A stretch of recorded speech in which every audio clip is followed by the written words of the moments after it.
This episode of Heroes of the Horn is brought to you by Ingtar of House Shinowa. It is every man's right, Rand, to choose when to sheathe the sword, even one like me.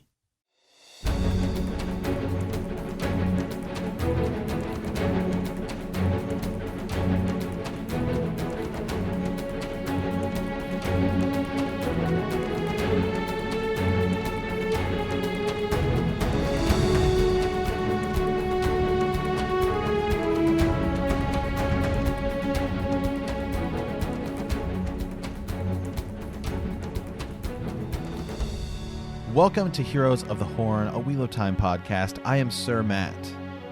And I am Sir Ezra. Welcome to our Wheel of Time book club. The horn has sounded, and we have answered the call. Today we are covering The Great Hunt, chapters 44 through 50, the end of the book. Yeah, man, the horn has literally sounded, okay, wow. Let me tell you, this was by far, I think, my favorite segment so far, okay, of chapters. I mean, this is, and hey, if this is where they end season one, right, we talked about they may do both the first two books in season one, I think it'd be an epic place to end it. Yeah. Oh, absolutely. I was going to ask you that. Let's just, before we get into Heroes Welcome and everything else, let me just ask you out the gate. So here we go, people. If you haven't read to the end of this book, then I don't know what you're doing listening here. We're talking the end of The Great Hunt. What did you think about when you compare the ending of The Great Hunt to The Eye of the World? Like, they're both epic. But I'm almost they are epic, satisfied. But I think this is more epic. Yeah, it's like, I didn't think you could get better. I don't know. When the follow up is better than that first book. Again, people love the ending of The Eye of the World. Don't get me wrong, but this it takes it up a notch, and you're just like, you're locked in at this point. I mean, this is one of those endings where I think you said this. Like once you stop reading, or once you finish The Great Hunt, you're immediately like, what's next? You don't even stop. You pick up the next book and you just keep going. That's how satisfying this ending to The Great Hunt is, So, yeah. Man. Yeah, man. Let me just say the ending of Eye of the World is cool because Rand uses the power, but it's kind of like what's happening, right? Like you kind of know, well, maybe he's using the power, but this is more like straightforward, just like an epic moment. And I literally blitzed through it. There was a moment that I was laughing like so hard that I was texting everybody, texting you, my brothers, obviously, stuff like that. It's like, oh my God, this moment is hilarious, right? Where they're like sneaking in and Matt's like being really loud because he sees some girl he can like see through her clothes or whatever. It's like, dude, run! It's like a sneaking mission, man. What are you doing? What are you doing? Like, shut up! It's so good, man. And then you got the twist with Ingtar and the horn. It's great. It's great. So we'll dive into that here in a second. But how are you doing, man? Hey, I'm doing great. I'm so happy. I got such good energy because I've been wanting to talk about this portion of the series, really, for such a long time because Ingtar's one of my favorite characters. I'm so glad that you're here at this point. So I'm excited. Other than that, life is good. We've got some interesting things happening here on the podcast with some collaborations coming up in July. Exciting things there and meeting other creators. That's been kind of fun. I reached out to a few people on Twitter. Our Twitter, by the way, is blowing up. If you have a chance to go follow us on Twitter, even if you have to make an account, just make, a Wheel of Time fan account. It doesn't have to be, your name or whatever. Most of the people on, Twitter on Time, they've picked characters and, you can talk to Dane Bornhold. You can talk to Rand. You can talk to Matt Perrin. They're all there. It's kind of funny. There's different, variations in a play on name, if you will. But meeting all those people. But the at the Horn of Valir on Twitter, I'm having a lot of fun over there. I've kind of told Matt, I let him know when there's something that he can go and and to watch the memes and be careful about what you see. So we're still doing that for sure. But it's been a blast, an absolute blast. The Wheel of Time. Let's see, Watt on Prime, their actual official account was running a book club there for a while too. So that's something to check out. But it's just it's good. I have other friends too who have started to read this. I've got students who are reading this. I've got my other buddies are reading this, and it's great because everyone's like, the hype is building. I think we're building towards possibly an epic trailer reveal at the end of this summer or in early fall, you know? So I am super stoked. So how are you doing, man? How's it going? Oh man, I am good, man. Again, just plowing through this series. This episode we recorded. We're recording right now, but I finished this segment of books. Like this segment of chapters, like immediately following the last episode we recorded. So I've been like waiting to talk about this. But yeah, this is good. I'm going on vacation, just for a couple days. To Vegas, just have my girlfriend has some family there. It's like actually not really in Las Vegas, it's outside of it, but so gonna be flying. I'm gonna see how that goes, right, with everything that's going on. So fortunately it's a pretty short flight here from Portland to there, but just going out there for a couple days and then coming back. So yeah, man, everything's pretty good. Good. That's awesome. Yeah, it's good. It's nice. I'm hoping people are able to kind of get out and be safe and enjoy the summer a little bit for sure. I think, people need that. So that's good. That's good. I'm glad to hear that. Okay, so a couple quick updates here. I want to talk about just some show things. So I guess this is technically kind of our village council moving in over here. But you just told me before we started this that Mandy Simmons is cast as Daisy Conger. And you were kind of asking me, who is that? Whit Conger is who we meet in the beginning of The Eye of the World, and is somebody who's kind of his wife is described as, twice as wide as him and kind of overshadowing him. And he's always kind of putting his nose into the women's circle, and she's scolding him for doing so. And get your nose out of here. This is women's business. You don't need to be in on this. I think he's criticizing Nynaeve. Remember at the beginning, they're all kind of criticizing Nynaeve about, she's this young wisdom. What is she doing about the weather, the crops? Like she can control all of that kind of stuff. But so that's kind of neat. We're getting a few of these casting. I don't know if they're really announcements or they're just leaks, because people have kind of figured out like who's showing back up. Are they showing back? Did you see somewhere where maybe they're showing back up to? So right. So I saw a couple things. So on there was an interview with Alvaro Morte, right, who is playing Logain, and we know that they filmed 6 episodes, and he says that he was able to finish his recording. Okay. He says I was lucky enough to finish a project I was doing in Prague, The Wheel of Time, a production for Amazon Prime Video, and then he just goes on to, they're just talking about COVID, right? And so like, okay, yeah, then I was able to go back and able to do some stuff. So we do have that, but then there is another. Oh man, let me see if I can find it here. There is another show. Something is also filming over there, and it has announced that it's returned to filming, and so it would only make sense that also Wheel of Time would be returning. Would be returning. Gotcha. So they're kind of putting 2 and 2 together, saying, yeah, this production's going on. So why wouldn't this be able to as well? Yeah. Gotcha. Okay. Wow, that's awesome. That's cool. Yeah, I'm excited to, because what they say, they have like 2 episodes to finish up. That's sort of that'd be season 1. That'd be 8 episodes. Right. So I think they got through the first 6, and they're just kind of finishing up these. Right here. Stuff. Yeah.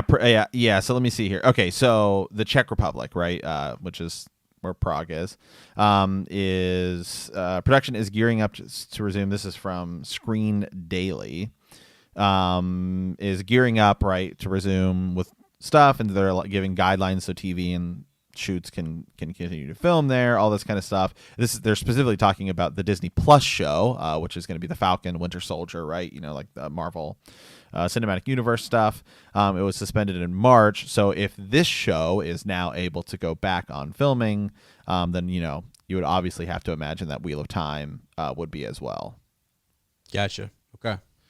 Cool. That's great. That is great. I think they were Zoe Robbins, who plays Nynaeve, had said that she was waiting for the call basically to come back once everything kind of opened up, and Yeah, but that's a task. Get And I everybody back mean, together. if the final 2 episodes are them wearing masks, I mean, it might seem weird, but if that's what we got to have, that's what we got to have. Okay, That's right. I mean, That's right. Wouldn't that be weird? Like everyone's just wearing. Oh, that would be crazy. That'd be a little wild. Yeah. So here's some other exciting news. I think it's Barney Harris who's playing Matt. Hopped on Instagram here recently and posted a few images kind of him and other cast members. He's got the main crew there and just some funny images of him horsing around a little bit with them, which is pretty neat. And then several shout out to this creative group here. This is I don't have their names exactly, but I know the name of their show. It's Weaves of the Wheel. They created what are those called? It's like an Instagram story filter or something. Yep.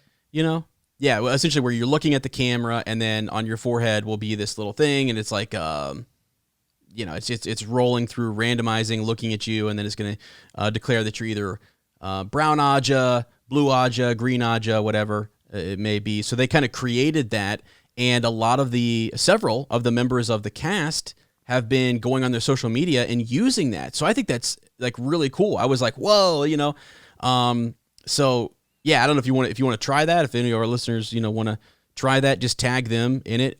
Weaves of the Wheel is their handle on Instagram. I think they have a Twitter as well. They do YouTube content, but they created that, man, and I think it's really, really neat because what it's causing the cast members to do is they see it. Oh, this is cool. I'll have fun. It's a way for me to interact with the fandom a little bit because I'm playing this character, And so let's see what people think about this. They're all blowing up. I mean, it's huge. So I think it's something worth people checking out. Yeah. Yeah. Okay. Awesome. So that's cool. Just a few updates there on the show and things like that. I want to get a couple updates in here on our Patreon real quick. Unless you have anything else on the show, any other show news? No, that is it. No. Okay. All right, cool. When we're covering a lot of that show stuff over on our YouTube channel, I actually have a book review coming out for The Eye of the World, The Great Hunt, and even The Dragon Reborn. Like I said, some of the stuff on YouTube is a little bit more spoilerish because I have other friends who we're going to be talking past where Matt and I currently are. We want the reading and the reactions to be authentic here on the podcast, but over there we're definitely covering like the show and show news and how do you adapt it, what do you cut, what do you keep over there on YouTube. So that is Heroes of the Horn, over there. So other updates here though on Patreon. I thought this was funny. Lady Stephanie said, but we had that conversation last time about Ohio versus Michigan. Mm-hmm. And so this is for Sir Matt. Love the content as always. As an SEC fan, I got a good laugh out of that. It's always cute to watch the rest of the conferences squabble on who's second best. So that we definitely opened ourselves up for that. That's great. I love that kind of, we're lacking in sports right now, so it's nice to kind of have a little chat about that. A couple more discussions that happened over there. People were kind of talking about their favorite characters in the series. Sir James, our good friend Sir James, was talking about how Tom is definitely his favorite character, followed by Perrin, and then Loyal, and says that Matt is kind of unbearable. I kind of want people to maybe tag us in whether it's a tweet or something on Instagram or what have you. Just send us a message. What's your favorite character so far? As you've gone through the Eye of the World, we already have a fairly large, cast of characters. So, and really some of these minor characters. So for me, I've said, like in the whole series, Ingtar is like, I would say he's in my top 3. He might be my number 1, dude. I love Ingtar so much, and I'm about to talk about that here in just a second, because I've been waiting to, and I want to get your reactions on some of this stuff. But so yeah, that was pretty neat. Lady Amanda has, and some of you, this is going to happen. You're going to read ahead. It's almost, Sir Matt has to kind of hold back. I got to say, all right, let's get that recording in first, and then you can move on to The Dragon Reborn. So we might actually start recording in the summertime, just a little bit ahead. Simply because there's that excitement. These first, 4 to 5 books, people will tell you once you really get into it, you just can't stop. You just start flying. And so we're going to record those and make sure we get those posted. But Lady Amanda is reading on ahead. She's currently in book 4, and she's noticed that there are these slow parts, in the books where you can get bogged down. And it's typically near the beginning, some of this setup or whatever. But as soon as you get past that, the story starts to fly. And I'm gonna do I've seen a few of these out there. If you're talking to your friends about and trying to get them to read this book series, which is really what we want. I mean, I want more kids to read this. I want this to be a gateway for people to get back into literature and fantasy. I'm hoping that the show does that, if you will. But it's just explain to them that it is highly addictive. I mean, Sir Matt, am I wrong in that? Like, what you're just now reading through it, so yeah, it is. It is definitely addictive because, man, I mean, it was like the same thing happened to me at the end of the first book. Is, man, you just you like the first book. It's like, man, the opening's really good, and then it kind of slows down. But every book does that, right? Usually the middle kind of slows down, takes a little more time, and then the ending's always like, wow, okay, boom, something big happens, and you're just ready to blitz into that next book. But I think the ending of this book, it's like I'm already into the next book. Just getting ready for our next episode. So especially because this segment of chapters was shorter, and the final chapter, and this is like really short. So it was really like it was really like 4 chapters. Yeah, for sure. It's just that the magnitude of it is just so great that I was like, man, we gotta really. Oh, absolutely. We got to take our time. Yeah. Yeah, but okay, cool. So with that, let's kind of jump in. Then I'll have you just read through some of these quick summaries, these on the chapters, and then I want to go back to a discussion on Ingtar just to get us going. Okay.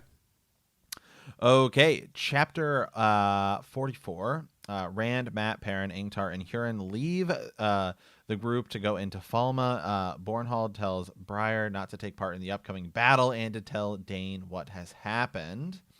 Chapter 45, Nynaeve frees Seta's Damani and places the collar on Seta to use her as a fake Damani. Rand fights Turak, right? Mm-hmm. This, the Blade Master chapter here. And takes the horn, but sees Egwene in the Damani kennels. Yep. 46, Nynaeve frees Egwene, who collars Rena. Ingtar reveals he is a dark friend, okay, who wants to come back to the light and holds off the Seanchan so Rand can get away. Chapter 47, Rand, Mat, Perrin, and Huron find themselves between the White Cloaks and the Seanchan. Mat blows the horn of the Valir to help the fight. When the battle goes on, Rand fights Balzamon. 48, Min keeps Rand warm. Lanfear tells Rand that that Rand is hers. As in Lanfear. 49, Rand is acknowledged as the Dragon Reborn. Moraine tells him another seal has broken. 50, the news of the Dragon Reborn spreads. And so 50 is actually really short. Like, it's like just a couple paragraphs, really. So, okay, Ez. Wow, dude. Like, again, so many things. My too long didn't read. I mean, the horn sounded, I think, is the easiest way to say it. Okay, the horn is sounded. Yeah, that's it. We had to sound this horn, and Matt basically says that nothing says that it can't be sounded now. Right? Yeah, absolutely. He's got the horn. He's like, let's get into technicalities. It just says you have to blow it in the last battle. This might be my last battle. Yeah. So now I just envision him using it every time there's any issue. Well, I guess, why not, man? Yeah. So before we get into all that, I wanted to ask you, because we talked about this before the show. You said to me, when you finished this portion, you're like, Ez, you're like, Heroes of the Horn. Yeah. And I'm like, yeah, man. Book 2. Like, I was, when I was coming up with the name of the show, and you were kind of looking over these titles and stuff, and again, you didn't know where they occurred in the series. We had so many cool ideas, but some of these factions and groups don't emerge until later in the series. And you were just like, dude, Heroes of the Horn. Like, it's such a big deal. Yeah, well, I didn't know it was this big of a deal. Right. So that's why when you said it to me, because going back now, so Sir Matt and I just are sort of reflecting to a conversation we had months ago where when you said that to me, I almost dropped the phone. I was just like, oh my, that's it. I was like, that's it. We are heroes of the horn, and we welcome our listeners as heroes. You know, that you're bound, right, in some way, and that the grave is no bar to the horn's call. And it's something that Tom Maryland talks about. It's something that in the show I am super excited to see him talk about the hunters of the horn and what maybe that they're looking for the horn. Why is the horn so significant? What does it mean? All that kind of stuff. So it just seems like it's going to be a huge part to season 1 is that you're going to have these heroes. I mean, this would be the way to end. I mean, are you telling me you're sounding a horn that you've been hearing about from the beginning? You've been hearing about hunters of the horn. And the irony, as we said earlier on, when we first started the Great Hunt, is that we're hunting for what we have it. The Great Hunt is actually that we lose it and we have to hunt for it again. Right. So yeah, I can see how they're going to maybe end this first season with a sounding of the horn and the heroes of the horn showing up. So we'll get into that as we get into that chapter. I think it's 46 when we talk about, Mat actually sounding the horn. In this first part, chapter 44 is, I just want to table this for the extended edition simply because I want to do a separate conversation about the White Cloaks. They're there. Jeffrey Bornhold is there. Bornhold, is there and is like trying to send word back to his son as to what happened, what end they met here, what's going on. Like the world needs to know that this battle took place, that these White Cloaks, are destroyed, are lost, and so he sends Child Bayar out to make sure that the word, gets back to the commander and to his son as to how he died. So that we're going to table that and talk about that later. The main piece of this is that, Perrin, Huron, and Mat ride in together, and we're kind of they're scouting around Falme. We're looking for the horn. We're looking for Padan Fain, and so that whole chapter is just sort of a setup, to them getting into Falme. Okay, so I think is that good enough, Sir? Yeah, Matt, no, no, that's fine. That's fine. Yeah, we can start. Okay. Yeah, we can definitely start right with chapter 45, okay. man. Right. So again, this is the one where Nynaeve frees Seta's Damani, right, and places the collar on Seta, right? And then we get to Rand fighting Turak, which is epic. So there's really as we kind of progress forward today, there's really kind of two stories kind of going on, really. You've got kind of, this is like what's going on with Nynaeve and Egwene, and then this is what's going on with Rand and the boys, right? Yeah. Well, so let's maybe start here with Nynaeve and Egwene and just kind of work through kind of their story, and then we can kind of come back because Rand's it's bigger and longer and stretches over the whole thing.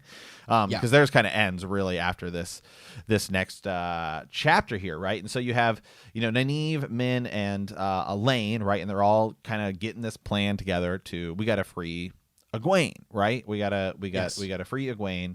And so they see this kind of like Damani and a Sul'dan, right? And they're kind of walking towards them.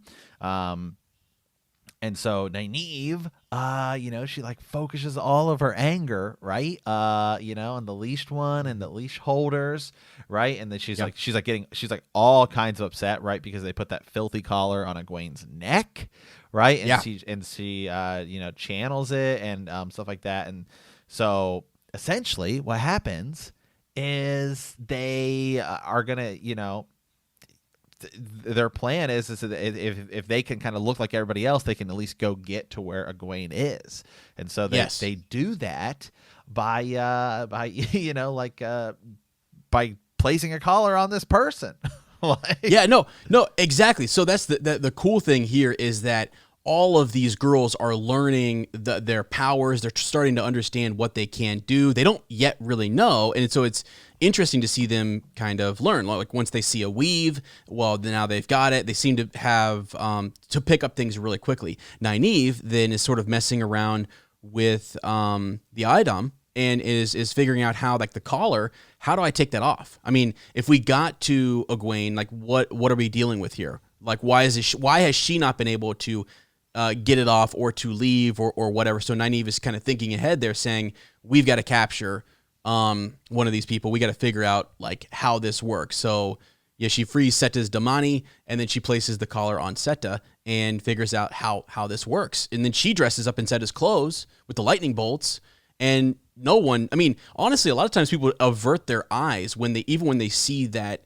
that apparel, right? Or they see that uniform, if you will. And so people are really, they see the lightning bolts, they see that you're Suldam, and they're not really even going to look at you. So that is what allows them, to get as close as they do. So it's pretty awesome. And gosh, man, I mean, you can tell through the fear of Seta that there's real fear there. Like, she cannot believe that she is collared. She was one who held the collar, and she inflicted pain. And Egwene lets her know, or Nynaeve, lets her know, man. I mean, she's talking, she's telling this lady what she thinks of her. I mean, yes. Yeah, because it's like, it's sickening. I mean, that's the thing. It's it's slavery. It's totally slavery. Yeah, and it's awful. I mean, and they're punished by using it. One of the things that we see when we get in with Egwene is that you can actually hang that collar up. Even when Egwene figured out how to get the clasp off, like there was some it ended up hurting her, right? I mean, even if as you tried to flick the collar off or to remove it, or you figured out where the clasp kind of latches, she's immediately, there's some ward on it where she's hurt by that. Like, she can't pick it up and walk away with it. So that was the other thing. Why couldn't you just go over when Rena hangs it on the peg, in the room? Why can't you just walk over there and pick it up and then take it away? Well, the moment that you do that, I mean, again, there's backlash, and she can't do that. So it is such a terrible thing. There's really you need outside intervention. You need someone else to come in and kind of help you figure out what to do, how to get out of it. And that's what Nynaeve is able to do here. Is she's able to kind of figure out how to get it off of her. And then so she's taking, she and Elaine are walking in with Seta, and then they see Min, and Min, walks them back to where Egwene is. And wow, I mean, Egwene thinks she's seeing a dream. She thinks this is a dream, right? But what she was expecting, and this is what's great about this, right, is that in her dreams, it was Rand, it was Gawain, Galad, it was these other, coming in on white horses and stuff. And she goes, this is obviously not a dream. Like, this is real. This is what, like dreams are like these guys riding in on horses to save her. But in reality, you've got her best friends, her closest companions who cared, deeply about her, coming in to free her. And so that's real. And that's what's great about it. But yeah, man. So and then you want to talk about Rena when Rena shows up? I mean, yeah, we could do that, because then I say we go into the next chapter with Egwene's kind of story, their story, and then we can shift back. Yeah, it's fine. I mean, so Nynaeve frees Egwene, right? Who then collars Rena. Yeah, exactly. Yeah, so with it, that moment, I will say, is pretty epic, right? Like, when it happens, because when she sees her, right, when she sees Egwene, it's like she does. It's like it's just like the speed at which Egwene acts. Well, when once the collar is off, it's like she didn't even have a moment to scream, right? As I think is like what it says. Yeah, and it's just like, it's pretty sweet. It's pretty awesome moment for Egwene there. Yeah, exactly. She and you can see she's talking to Nynaeve about how. So her reaction when she jumps on Rena, and you have to act. You have to act super fast. Yeah. I mean, because again, Rena could have used her against Nynaeve or whatever, but thankfully we got a couple channelers in there, and Rena is no match whatsoever. But she hates the Suldam, hates them because they hurt me. Nynaeve, she says that over and over. They hurt me so bad, and I think at one point she describes it as being like what it would feel like to be in boiling water. And you're just like, jeezy cow. Like, how do you have any, like, how do you forgive a person after going through something like that, I mean, how would you, and that's where Nynaeve starts to talk to her about justice. And this is also why you see that Nynaeve was chosen to be wisdom and lead the women's circle, is that she's trying to teach, even though again, and I don't blame Egwene at all for this. I mean, gosh, I would hate that person as well, and I would want to hurt them back. You know, what Nynaeve really shows them though is that, hey, here's the real irony. The justice is that they in the Seanchan culture, they have not, or it's a big secret, right? But that she quickly lets, like, Seta kind of realizes that she is a channeler, that she can also channel. So it's just that her ability was a little less, and it was undetected. Right. Yeah. Yes. So now it's sort of like, okay, I was enslaving essentially these women who could channel, and I am just like them. And when you find that out, like, that will cripple your like the structure that you have going on there, right? They realize this is a huge secret, like it's never been revealed to them. And so Rena, you know, is gonna, this is something that they're gonna have to deal with, essentially, you know? And so she's telling Nynaeve is telling Egwene, like, that in and of itself is going to be justice. You know, having her collared, leaving her here, and then seeing that you can also control Rena, and that there's gonna be a lot of questions to answer. There's gonna be a lot of people thinking like, ooh, what's up with this? Like, basically the hurt that you want to give to Rena will be done by her own people when they find her collared.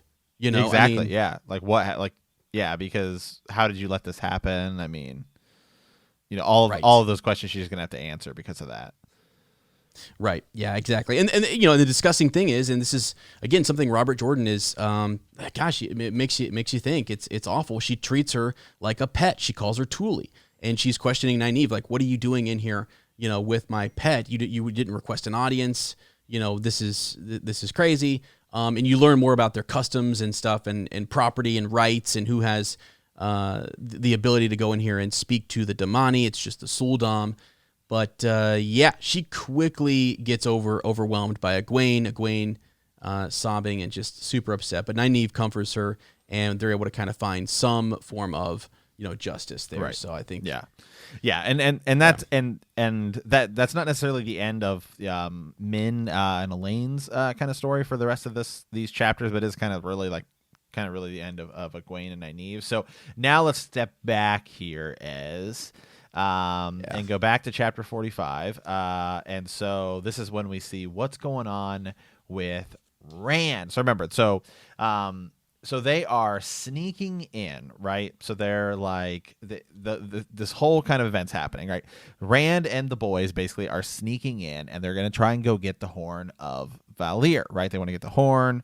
And Ingtar is kind of acting a little strange I mean, it kind of reminded me of Star Wars Episode 2, right? When they're like, should we wait? Should we take our time? And Ingtar is like, no, I'm taking the horn now, right? It kind of reminded me of Obi-Wan and Anakin versus Count Dooku in Star Wars Episode 2, Attack of the Clones, right? You know, like, we'll take him together. No, I'm taking him now, right? And so that was kind of the thing. But so let me just say something. I laughed so hard when they are sneaking in, and Matt sees a girl walk by, and it kind of describes it and says, like, she's kind of wearing like a see-through dress. And Matt is like, did you see that? You can see through her clothes. And it's like screaming this thing. And they're like, shut up, dude. Like, what are you doing, man? Yeah, he's sort of like blurting out the obvious, right? Like, as they come in, you get this internal monologue, whatever, like, where they're thinking about, that, like, oh wow, that's crazy. And then Matt's the one who like says it out loud. You're like, what? What are you doing, man? Like, come on, we're trying to be quiet, and here you are like yelling. I lost. I thought that was hilarious. Yeah, that was pretty awesome. The whole thing. It's wild. They go right into. I mean, they're in dangerous territory, so they go into Turak's kind of what he's established as his headquarters, and you have the servants who you're talking about there, who, gosh, they don't speak, they don't move, they don't do a thing. It's eerie. It's eerie how they, even when Turak is killed, how they just stay in that position. They don't move. They're not spoken to. It's weird, isn't it? It's very, very different. I think. Yeah, and well, I would say Rand's fight against against Turak it's pretty cool, right? So Turak kind of sees him. He sees that he has a heron mark blade, but he says he can tell he's young, and Rand's kind of just thinking back, right, to what Lan taught him all the way back at the beginning of the book, right? To sheathe the sword, right? And so that's ultimately what he has to do. And so he basically gets hurt in doing so, and to defeat Turak, but he does. Yeah, he does. Yeah, so it's basically this. He was being taught by Lan all of these moves, right? I mean, how to be a blade master, how to earn that heron, essentially. That heron mark has marked him as a blade master, and now he's coming across Turak, who, I mean, this is like master on master here. I mean, this is like master versus apprentice, whatever you want to call it. I mean, Turak is no joke, all right? He's no slouch, as we say sometimes. And so that was a intense kind of, moment and battle. Matt's able to get the dagger back, which is great. And gosh, you see what happens when he slashes somebody with that dagger.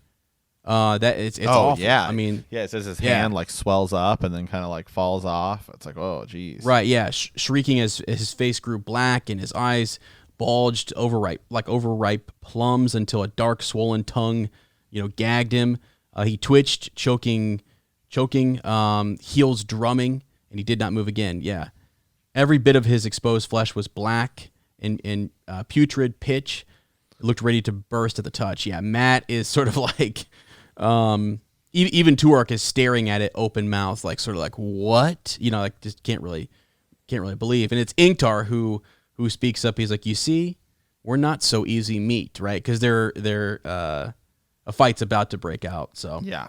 And then Ingtar, man, he goes for it. I love this. So we're gonna get into him just a little. I want to. This is basically leading into that fight where Rand will fight Turak, but Ingtar leaps over that corpse. Matt had slashed him with his dagger, and he goes towards these soldiers who are still kind of like goggling at what's left. He uses the element of surprise, essentially saying like you're done. Right. It does show you that the Shinarans are they're deadly. They have been fighting this fight against the Blight for years. Like they've grown up. They're all warriors. They're warrior people.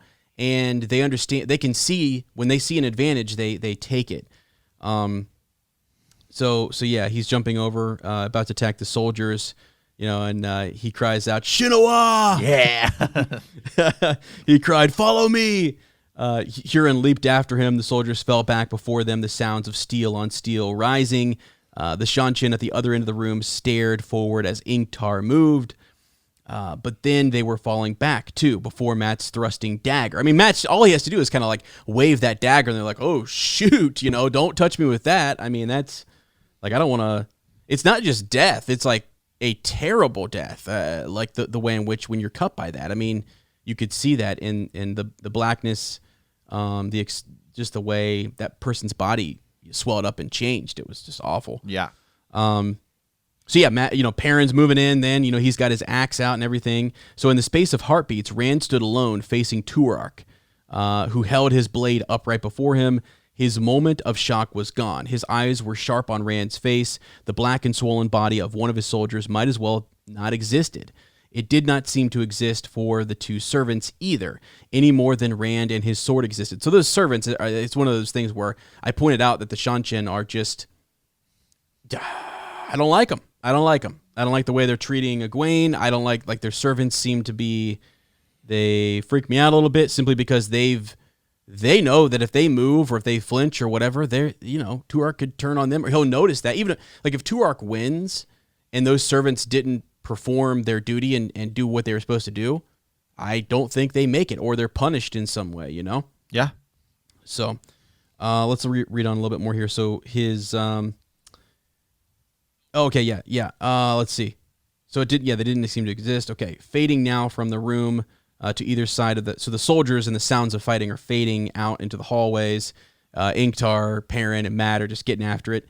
Huron is there. Never forget that. Huron the Stiffer is there. Yeah, Huron's great. He's there. So Let's see. The servants had begun calmly folding Turak's robe as soon as the High Lord took out his sword. He had not looked up even for the dead soldiers, or they had not looked up even for the dead soldiers' shriek. They now knelt beside the door and watched with impassive eyes. Just eerie. Turak says, I suspected it might come to you and me. And so they're circling each other. He says, you are young. Let us see what is required to earn the heron on this side of the ocean.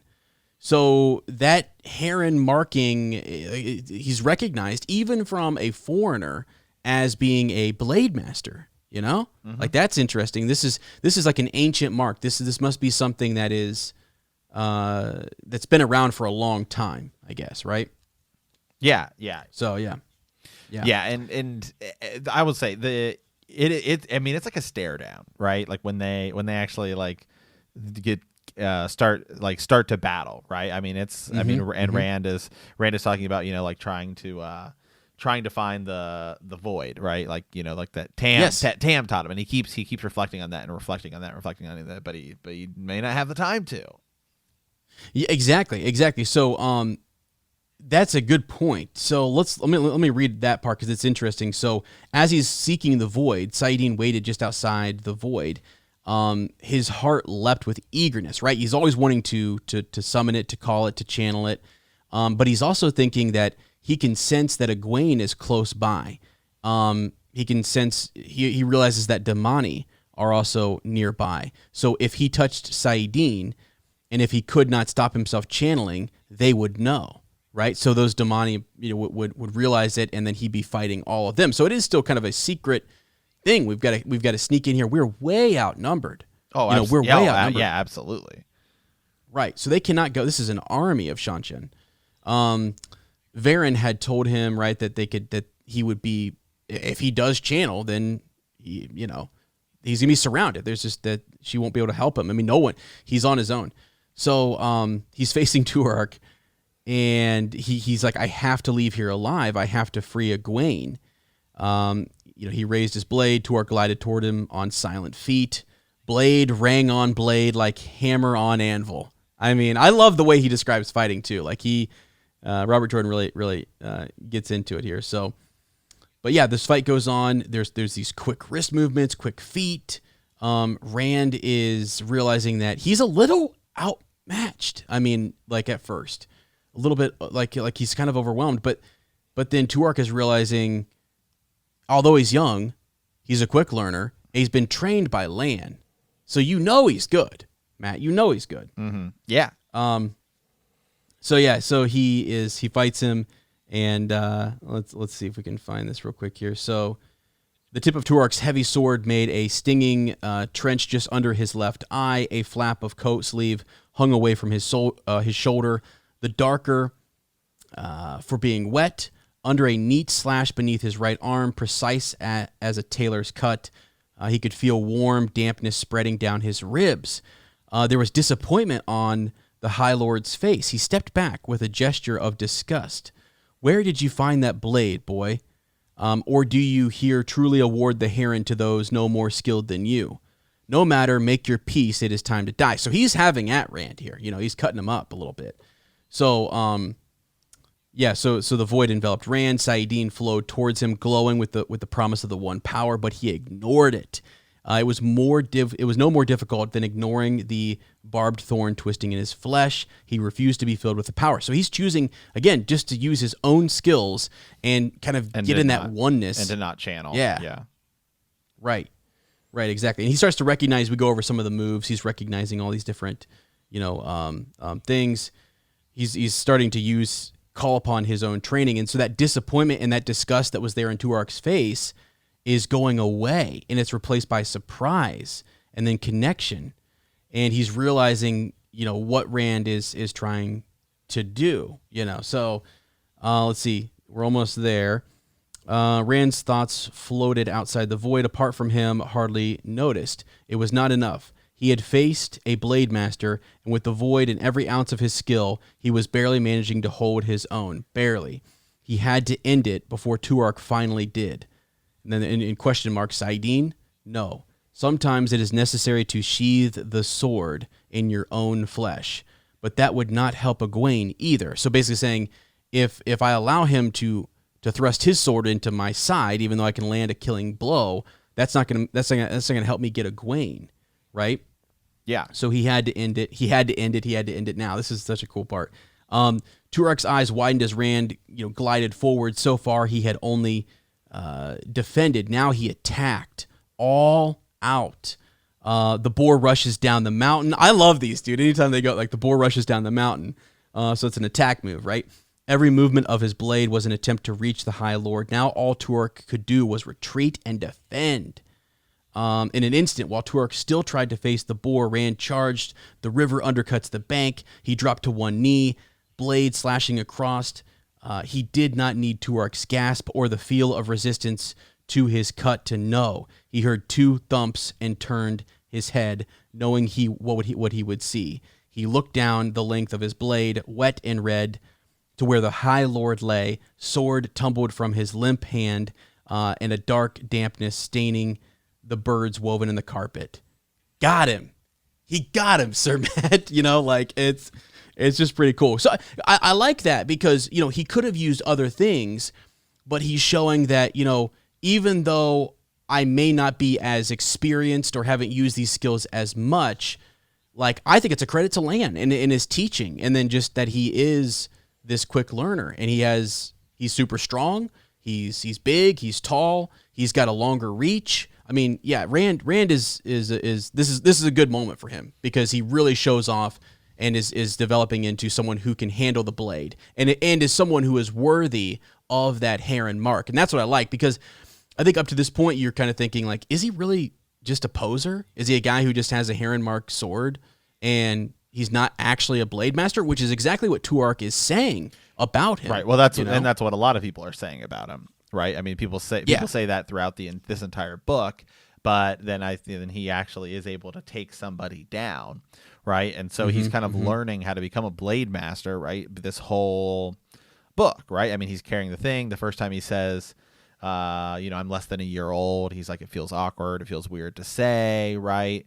And so he's learning it the entire time. Well, now he's just defeated one. So now he's legitimized himself. Right. Exactly. And the part I forgot about this part. I was talking about the servants, and I remember now just why I thought they were so crazy. You read right on here. Once they see that their High Lord has been killed, they say this. They say, from birth to death, they intone in unison, I serve the blood. And they plunge the daggers into their own hearts. I mean, it's just like the Seanchan culture is nuts. It's just crazy. And it's something that it's foreign to us, but they're also extremely powerful. They have Damani. Like, they have these creatures that we're like, where did these creatures come from? We've never seen animals or beasts like this. Their servants act differently. It's a whole nother thing, man. They're really interesting. But that's pretty much it. I mean, that fight takes place, and now Rand, Matt, Ingtar, the rest of them, they're on their way out. I mean, Rand is still thinking about Egwene, right? And he says, he has to go. I'll get her. Back. I'll come back for her somehow. So, yeah, okay. So chapter 46, right? So this is again, and this is where you starts off, and you have Nynaeve and Egwene's kind of point of view, which we talked about, right? Which where she gets the leash taken off. So then we kind of come. You get a couple little more points of view, right? You get like Balzamon, right? Yeah. Who is one of his favorite characters. So what happens with Balzamon? Yeah, he's just chilling there. I mean, it's interesting. Somebody, one of our listeners, I was talking to, they said that I kind of remind them of Captain Doman, and I was like, wow, all right, I'll take it. He's this, he's a collector of ancient things and stuff, and he's there waiting, because he made the agreement with Nynaeve that he's gonna wait and he's gonna be their ride out of there. He's gonna help them escape. And as they see sort of the chaos that is hitting, because Nynaeve and Egwene are leaving, and actually they fall under attack from Damani. Fireballs are raining down, stuff's just going nuts. So some of his men try to like take off, and he was just like, no, like he's gonna wait. He gave his word. He's gonna stay there. So that's really what he's doing, and then we flash back here to Rand, Ingtar, and Huron in the streets. Yeah, of and Falme. man, it's like, okay, they're trying to escape. The streets are packed, right? Like the Seanchan are everywhere, and man, Ingtar just basically lets it out to Rand, right? He's like, he's like telling him, he's like, I didn't want to do it, I had to do it, and it's all at first. I was like, what are you talking about, dude? Like, because but you can tell he's just had this weight around him for so long. He's like, I never knew what he intended until he shot that arrow. I still don't know whether it was meant for the Armelin or for you. All these words. Rand kind of begins to get worried, and Ingtar continues speaking. Humankind is being swept away everywhere. Nations fall and vanish. Dark friends are everywhere, and none of these Southlanders seem to notice or care. We fight to hold the borderlands to keep them safe in their houses, and every year, despite all we can do, the blight advances. These Southlanders think Trollocs are myths and murder all at Gleeman's Trail. It seemed the only way. We would be destroyed for nothing. Defending people who do not even know or care, it seemed logical. Why should we be destroyed for them when we could make our own peace?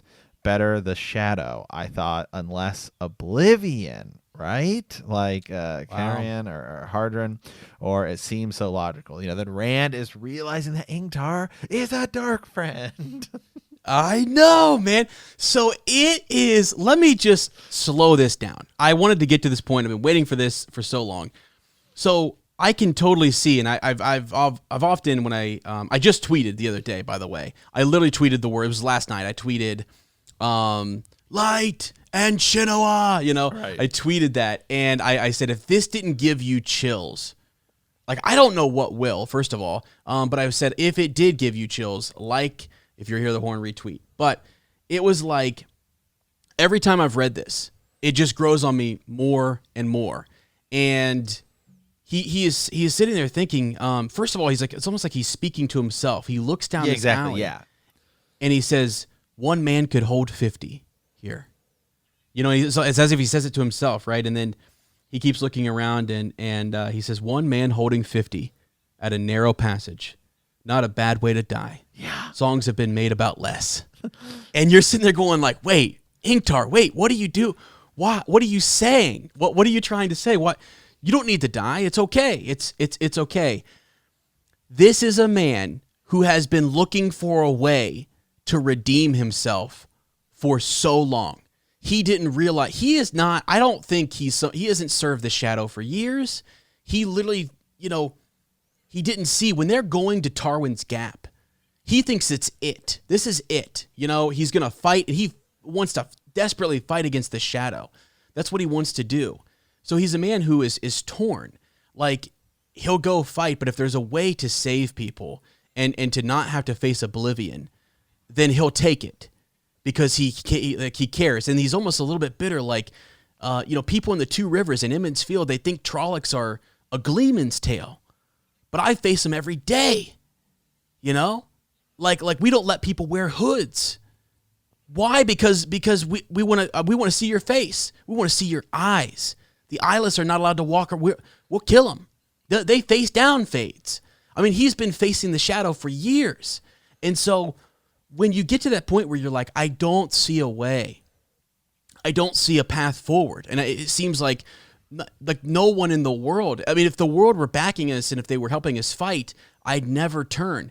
But it's almost like he thinks maybe just a little. I'm going to have 1 foot in, 1 foot out here, and I might give in to the shadow a little bit because I'm desperation. And it's weird because I think he made his agreement with the shadow right before. And I could be wrong. People can correct me on this, and I'm fine with it. And you know what? If I am wrong, you know what? I don't even want to know because I like to think that Rand shows up in the Eye of the World. Yes. And then seeing that, I think he struggles. And let me take you back to the Darkfriend social. At the beginning of this book, the man named Bors, right? You remember that? Yeah. And you talked about how significant it was. One of the people there is Ingtar. He's there. And he's the one who asked the question. He says, should we kill these boys? Should they be killed? And each of them is given a secret, thing that they're supposed to do.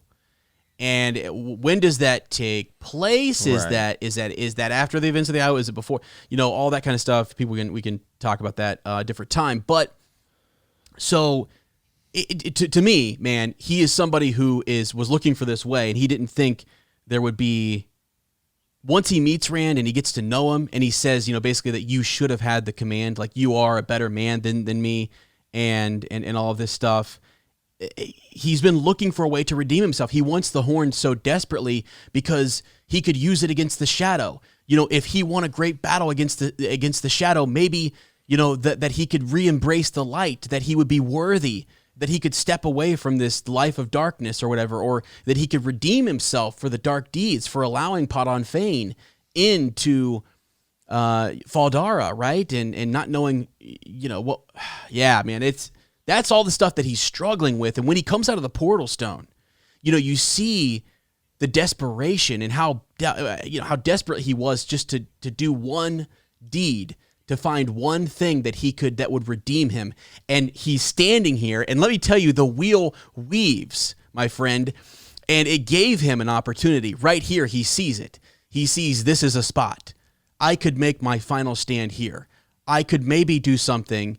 I think he's almost like hoping that this is that he almost needs like Rand or someone to tell him that, yes, this is your thing, this is your moment, and this could be the thing that redeems you in a sense.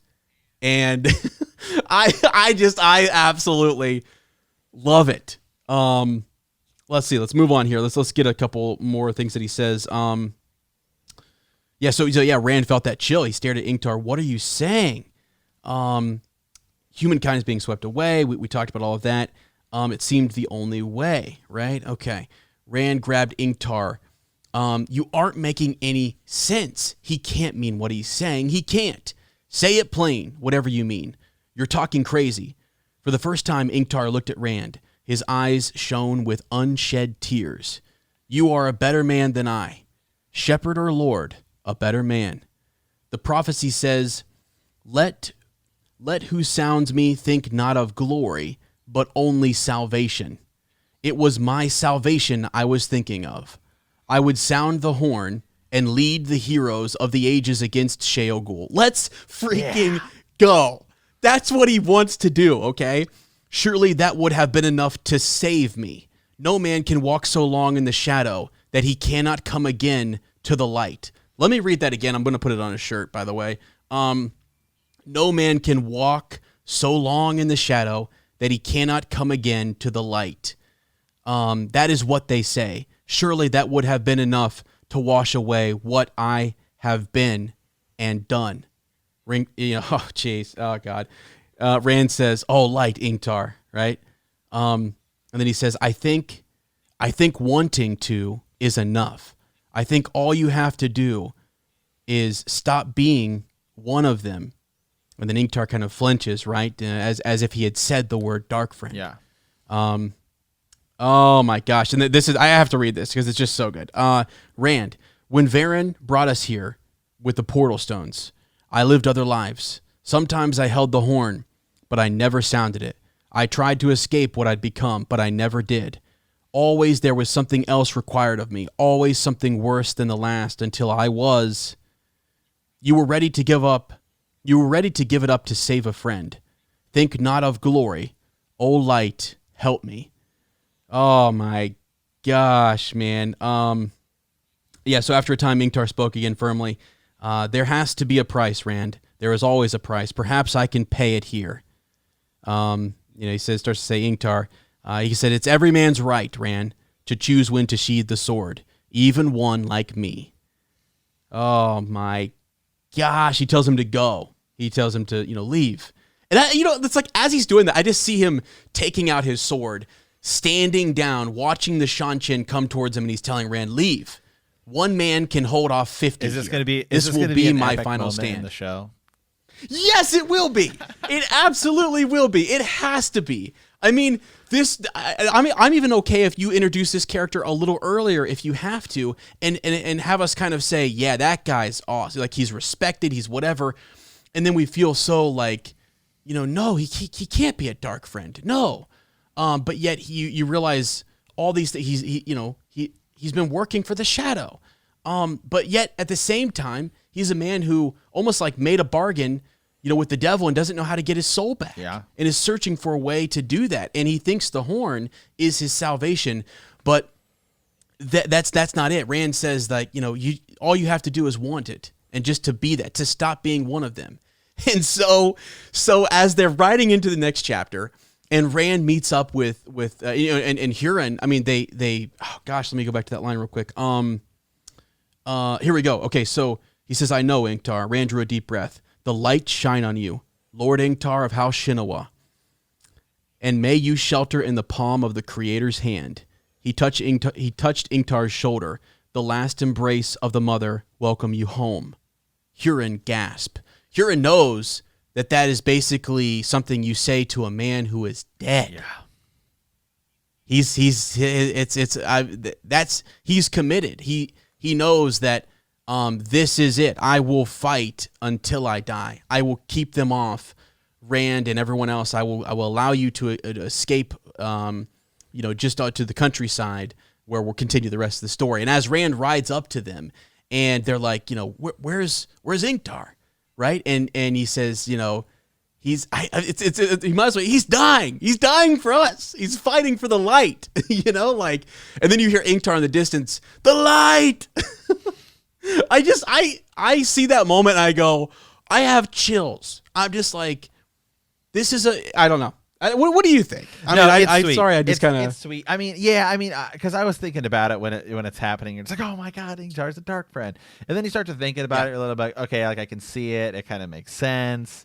And then I just feel bad for him, man. I just feel bad. Like, gosh, is there any way we can save him? Did he have to die? Like, right. What do we have to do to change this? But it just is what it is. And you just have to go. It is. It. Yeah. And that's okay. He saw many, he, at that point when he goes to the Portal Stones, he saw that like even any ground or gain he made in these deeds are like, I'll just do one more thing for the shadow, but I'm going to keep trying to find a way to serve the light. You couldn't do both. It was tearing him apart. And so he decides that, to cast off anything to do with the shadow and to fight for the light. And I just think it's such an epic moment, that you can walk, that no man can walk so long in the shadow that he cannot return to the light. That's a lesson. That is something that people need to remember. Like, regardless of I think when we see somebody who says the wrong thing on social media or somebody who does something wrong in life and we think they are forever, that they're unredeemable or that they can't ever be a good person again, I think that's so wrong. I think there are so many of us who, like, thank God we made mistakes when we were younger and we learned from them, and then we know not to do those things again, and we're, but I don't know. Everyone has a different path and a different way in life. It's really neat to me. It's really interesting, and it's something I want to encourage. I encourage my students to think about it, that like, just because you made a mistake or you have a detention today doesn't mean that tomorrow can't be the best day yet, and every day there afterwards it's a new day. There's new hope. There's a chance to kind of improve yourself. So anyways, enough of that. I think it's epic. They then kind of move out here, and we kind of flash back and forth a little bit to the White Cloaks gathering, and they're seeing the Seanchan moving, and Rand is and company are sitting there sort of in between this battle that's about to happen. Yeah, they are. And they're in a position where they're saying, like, what are we going to do, man? Like, how are we going to get out of this? And this is probably my favorite moment of the entire thing, right? In which Matt just decides, well, I mean, why not? Like, right? Because it says the horn of Valir is supposed to be blown at the last battle. Doesn't say it can't be blown anytime other than that, right? Which is just hilarious. Right. I know. I think it's really cool. That's a really good point. It's something that you can use. Yeah. Right. Yeah. Right. It says right here. It's like when they see no way out alive, Matt says it has to be at the last battle. Nothing says it can't be used before then. Nothing says it can't. And with that, he just blows it, right? He just blows the horn. He just blows the horn of Valir, right? Yeah. Oh, that's going to be one of those moments, kind of like you remember in Return of the King, when Rohan shows up, right? King Theoden, and they blow the horn, and it's just sort of like you hear, like you see. I just feel like it's going to be one of those magical moments where you're going to have this awesome sound of the horn of Valyr. What's it going to sound like? You know, what does it sound like? I think that'll be awesome. But yeah, it has to be. Matt just decides he's going to sound it, and so yeah, we have and then we kind of flash, like I said, over to Jeffrey Bornhold, who stiffens in his saddle, and he's telling Childbar, his that he's going to lead this last charge, and he sends him off to kind of make sure that his son knows what happens here. Thunder and screams wrapped in whiteness. His last thought was regret. Bayar would not be able to tell his son Dane how he had died, because he's going to die here. This is his last. As he's rushing into these Seanchan, these Damani are using the power, but Matt has just sounded the horn. So Rand could not see the trees around them any longer. Matt had lowered the horn, eyes wide with awe. Can you imagine, right? You just sounded this. Oh, yeah. Just like, oh, my God. Right. Yeah, the sound still rang in Rand's ears. The fog hit everything. Yeah. Well, like later, when they're at the remember when they're running and they like Matt drops the horn. Right? Yeah, and he picks it back up. He's like, it's not even scratched. Yeah. Like, oh my God, dude, it's literally like this super important relic. He's like, it's fine. Don't worry about it. Yeah, it'll be all right. Not even a scratch. Oh, that's great. That's great. So yeah, this is a cool scene, right? I mean, you see this fog, kind of billowing fog, and you see these shapes on horses in this dense mist, moving slowly towards them, closer and closer. And Rand realizes that he knew them.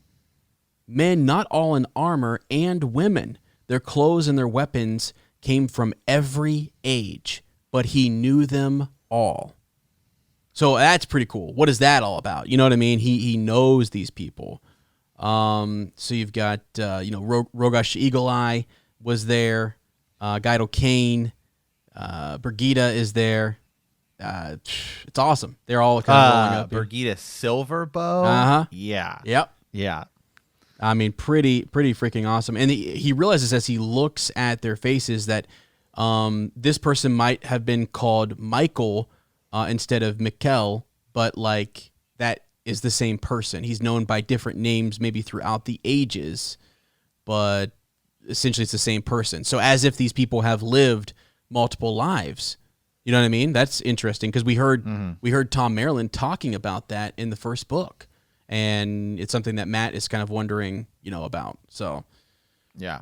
And at their head, I mean, did you say who's leading the hero? Right, tell him. Yeah, the horn here. Yeah, Arthur Hawkwing. Arthur Hawkwing, there he is. Oh gosh, and we've been hearing about that guy, and you've been asking me questions about him, and I'm just sort of like, oh, Jay, here he is. I can't say anything. But here he is, and he's awesome. He rolls up here. He's tall. He's got these dark, deep set eyes with his great sword, Justice, at his side. I love that. Anytime you get a sword that's named and it's got a super sick name, that's pretty cool. So Arthur Hawkwing is there. Matt gaped at them, right? And actually the funny thing Matt says is this all of you? Is this it? I'm like, wait, what? And you don't realize that, and it says, that there were a little more than 100, Rand saw, and realized that somehow he had known that they would be. And that's a connection for another. Well, I could probably talk about that connection now. Why 100? Why just a little more than 100? Why Rand knows about them, but we'll save it for a different time. Huron's mouth hung open, his eyes bulged, almost out of his head. I mean, Huron's sitting there going like, "This is just nuts." I mean, oh yeah, this whole time he's been goggling at Lord Rand, and you've seen Rand is I'm just a shepherd, right? But Huron's like, I see more. And then he's this guy who is almost like us, right? He's sort of watching Matt Perrin and Rand and is just mesmerized by what kind of epic quest am I on? Who are these people? Do you think it's gonna be in the show, the moment in Avengers Endgame when they all come back, right? At that final moment, or right before they face Thanos. Do you think that's how they're gonna do it? They walk through portals of spinning fire and stuff like that. Yeah, I don't know. I think That's a good question. Like, how do you execute it? Are you going to just have slowly like this fog emerge and then they come riding through it slowly on horses walking towards Rand? I mean, yeah, what, like that? Or do you make it more of like they step through a veil? Is there some type of veil that they almost Right. like they're coming into this world? So yeah, that would be interesting. We learned a little bit about what it takes to be kind of a hero of the horn. Arthur Hawkwing says it takes more than bravery to bind a man to the horn. So he's talking about that because it's a response to Matt saying, "Is this all of you?" And then Brigida. I say Brigida. I don't know if it's how is it Brigitte? That's how he says it. I mean, just reading it to me, it looks like Brigitte or Brigitte, but in the audiobook he says Brigitta. Yeah. So people can correct us on that. I've heard it. I've actually heard him even change it in the audiobook. But anyway, so she also says or women, and then Hawkwing agrees, or women, right? Only a few are bound to the wheel, spun out again and again to work the will of the wheel in the pattern of the ages. You could tell him, Lews Therin, could you but remember when you wore flesh? He looked at Rand. So he's trying to explain. They're answering Matt's question, and Hawkwing is saying to Rand, you could tell Matt, Lews Therin. He's referring to Rand as Lews Therin. Right. Which Balzamon always does. Right. Could you but remember when you wore flesh? Rand shook his head, but he would not waste time with denials. Invaders have come, men who call themselves Seanchan, who use chained Aes Sedai in battle. They must be driven back into the sea. And there is a girl, Egwene Alvir, a novice from the White Tower. The Seanchan have her prisoner. You must help me free her. To his and Arthur Hawkwing, Arthur Hawkwing is like, there's always a girl. Right, they're always with you. Yeah, right, exactly. There's always somebody. Yeah, so he says, my name is Rand, and he calls him Lews Therin again. Right, he's saying that Lews Therin always has some girl who's in trouble. My name is Rand Thor. You have to hurry. There isn't much time. Time? Brigida said. She smiled. We have all of time. Oh gosh, Gai'don Kane drops in right there as well. Hawkwing, he pulls out his sword Justice, right, which is awesome. And then he says this, I have fought by your side times beyond number, Lews Therin. I have fought by your side times beyond number, Lews Therin, and faced you as many more. Now that's a line that people kind of aren't really sure about, and faced you many more. We could talk about that later on, just as to, has he actually faced Lews Therin? What does that mean? The will spins us out for its purpose, not ours, but they're basically spun out to serve the pattern. I know you if you do not know yourself. We will drive these invaders out for you. So he then, he's looking around.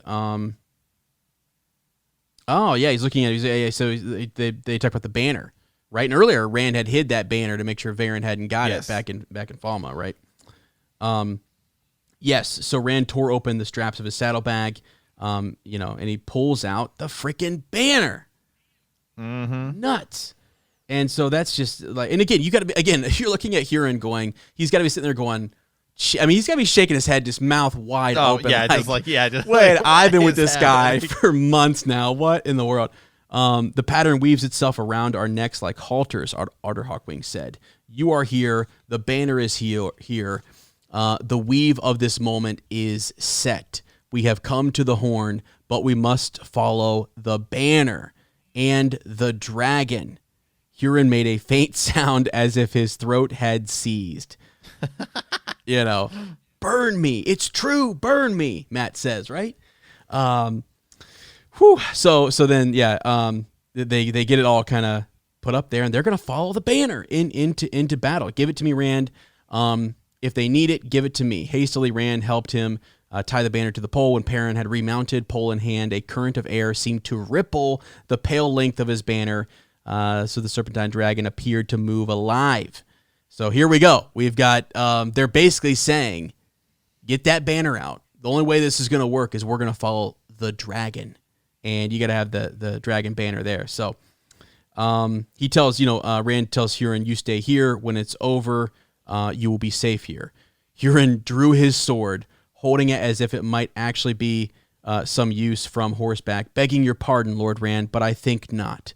I don't understand the 10th part of what I've heard, or what I'm seeing. His voice dropped to a mutter before picking up again. But I've come this far, and I think I'll go the rest of the way. And I'm just like, let's go. You're here, and you're like, I don't get it. I don't know what's happening, but I'm in. Don't count me out. Whatever is happening is magical. And as Otter Hawkwing said, this moment is set. The wheel has, this weave has been woven, and here we are. So he's a part of this. It's almost as if you can hear Moraine saying, it's a part of the pattern, So he's there.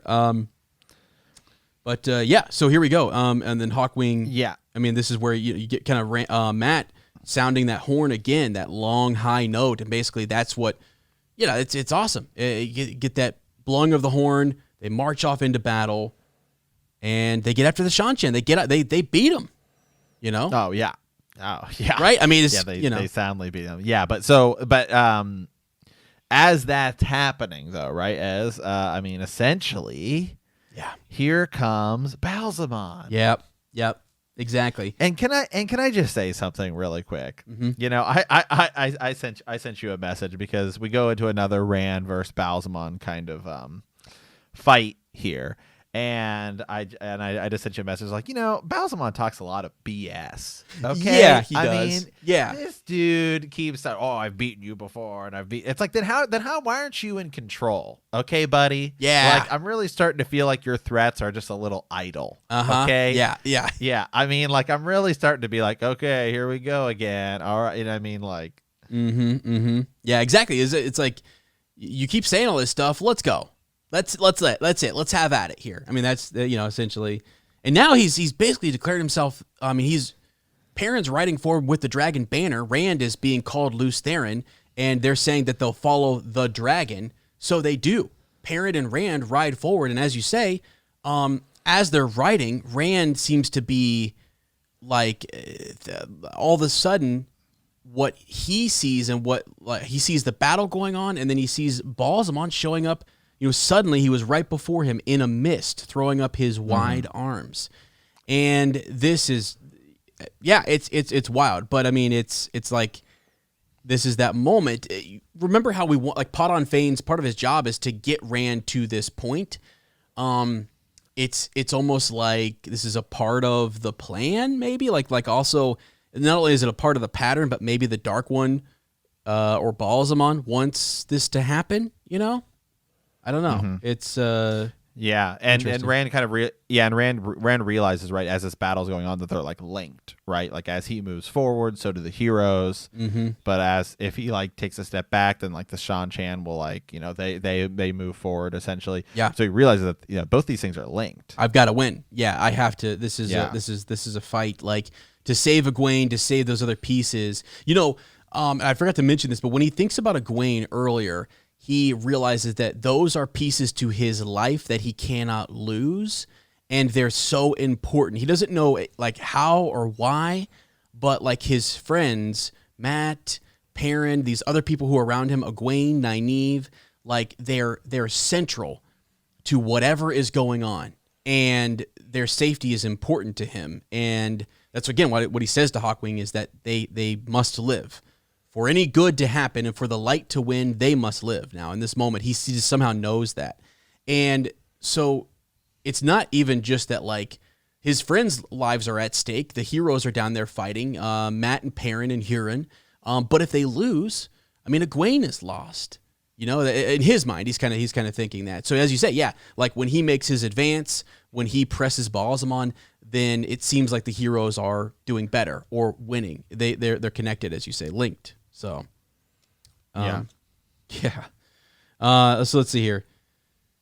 Rand went forward to meet him, as you say. And so Balzamon is it is all in what he says. What he says is BS, as you say. It's like he's lying. He's lying. He's the father of lies. He's trying to tell Rand that basically, whether you serve me now, or in death, either way, you're going to serve me. And Rand's just not having any of that. He's still being called Lews Therin again by Balzamon, but yeah, okay. He calls him a liar, father of lies, after he's been called Lews Therin. He says, "Fool, did those other fools you summoned not tell you who you are?" The fires of Balzamon's face roared with laughter. Even floating in emptiness, Rand felt a chill. Would they have lied? I don't want to be the dragon reborn. He firmed his grip on his sword, parting the silk, but Balzamon beat every cut aside. Sparks flew as from a blacksmith's forge and a hammer. So, by the way, he also has that, like, flaming sword now. That is like, he's definitely using the power, and he's not using a real sword to fight up there.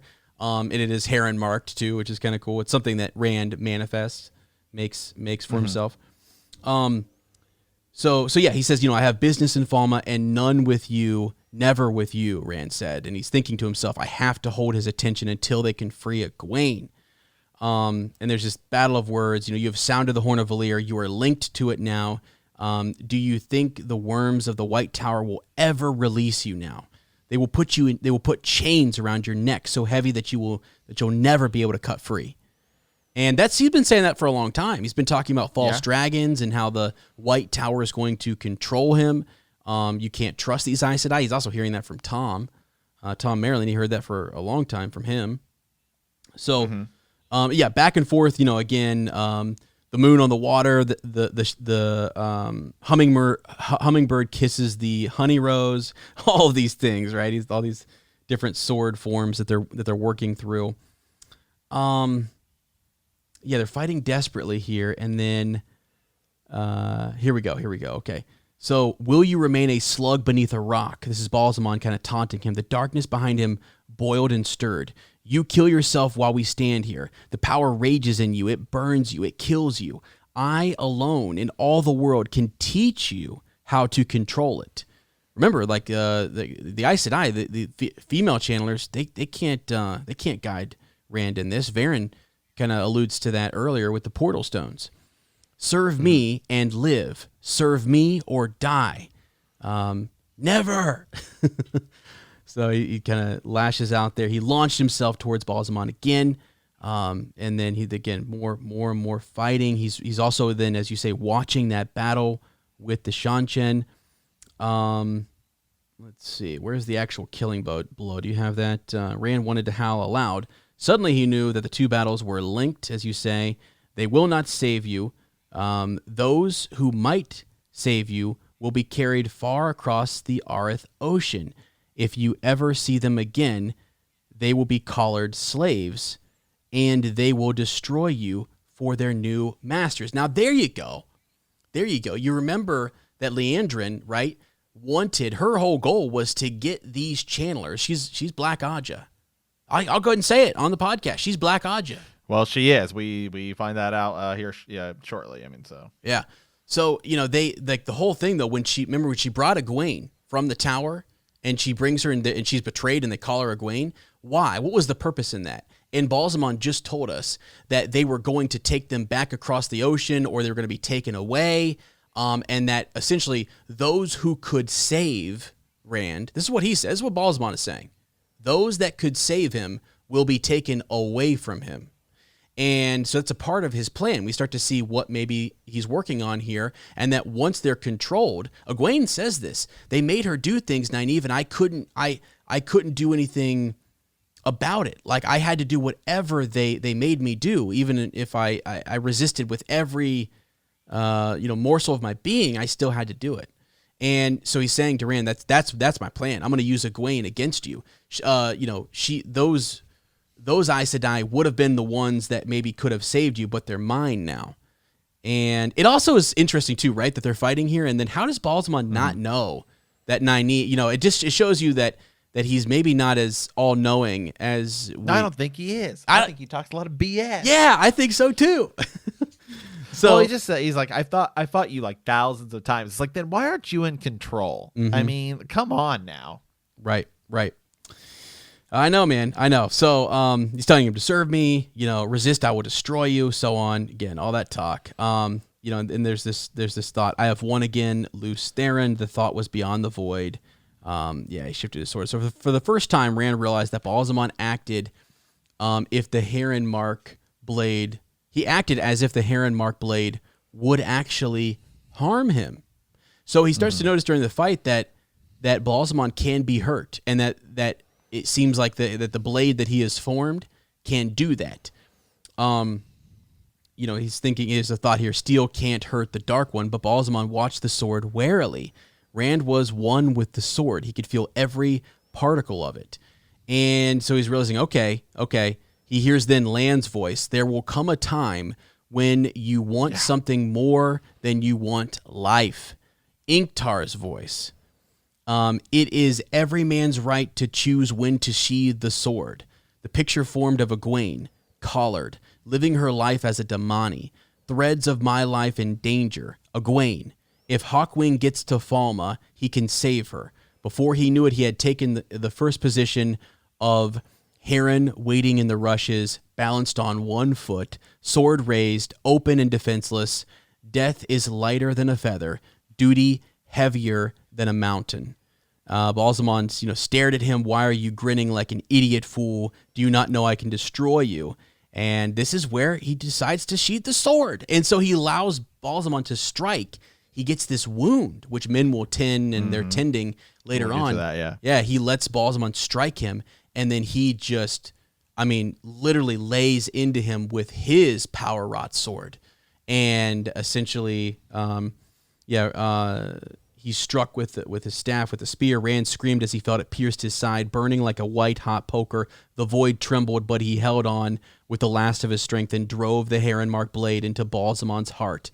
Balzamon screamed, and the dark behind him screamed. The world exploded in fire. And...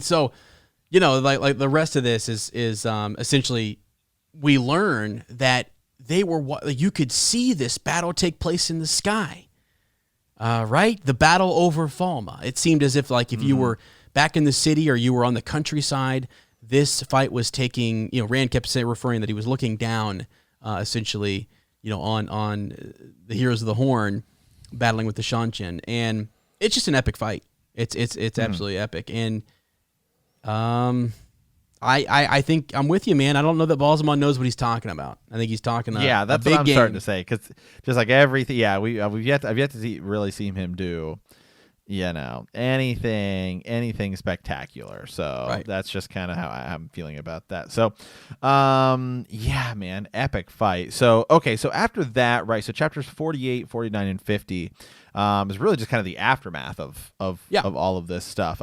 48 is pretty heavy. Actually, it's like it's kind of heavy here, Min heavy actually.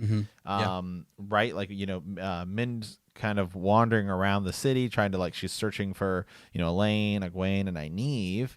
And she's seeing some of this stuff of the battle continue. Right, she sees Brigette Silverbow. She sees Arthur Hawkwing. She's like, I did see him, right? And so she then finds Rand. Yeah. Yep. And then she's gonna take care of him. Yeah. So unable to find her friends, there's just chaos. And then she's checking that injury. It's a really bad injury, right? She's lifting up his shirt, seeing that he's wounded in his side. It's almost like this burned, cauterized, fleshy wound. It's weird, but it also feels like ice. It's also cold.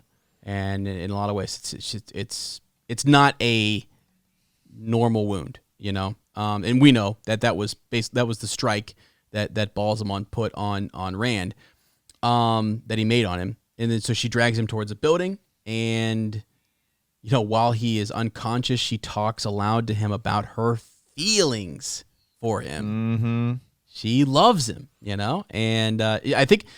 Yeah, oftentimes the way that's expressed too is she's just like, darn you, Rand, for rapping. Right. She talks about how he's not at all the kind of guy that she would like. She likes older men, and all of this other stuff. But then, she talks about how, if Egwene is going to cast you aside and stuff like that. Well, what's wrong with me picking it up, right? Which we kind of was kind of a conversation we'd heard before too.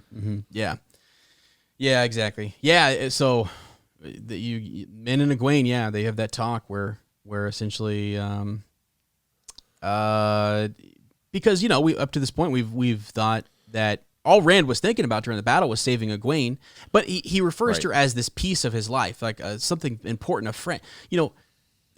Whether they're promised to be together, and he did see multiple lives in the Portal Stone that showed them being married and being together and having children and things like that.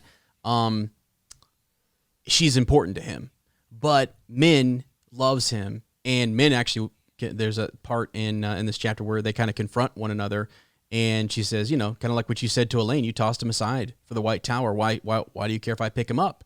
Because she's kind of saying he's not safe. He's not. We he can't be married. You can never have a life with him, because of who or what he is.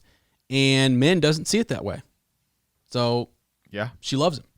Yeah. But now here's something interesting. I want to see what you thought about this. So after this, Egwene, she's silent for a bit, then she leaves. She's going to find Nynaeve, and Min continues to talk to Rand there. Guess who shows up right here at the end? This is not over. Lanfear, one of the Forsaken. Mm-hmm. Oh my gosh, she shows up. Yeah, she and says that she belongs to him. That's right. Or he belongs to her. Yeah. Yeah, exactly. And so, basically kind of laughs at Min essentially and says that, you can tend him and take care of him for a time, that she's essentially a placeholder and that's okay. But that, that she and Min keeps hearing her, talk to Rand as Luce Theron. And so other people are now hearing this, Dragon Band, it's all coming together, that that Luce Theron is who they're referring to him as. I mean, the prologue in the first book is now making sense, and the prophecies of the dragon being reborn. That's what this whole thing is about. She basically, she's okay with Min kind of doing her own thing and keeping him for a time, but ultimately she lets Min know he's mine. He belongs to me. We belong to each other, and we're meant to be together, right? So then, she's basically, you tend him for now, and she goes about her business and does her own thing. Now, let me ask you a question. I'm being, answer however you want. It doesn't matter. I know you haven't read far enough to know any of the future events, but why do you think Lanfear does that?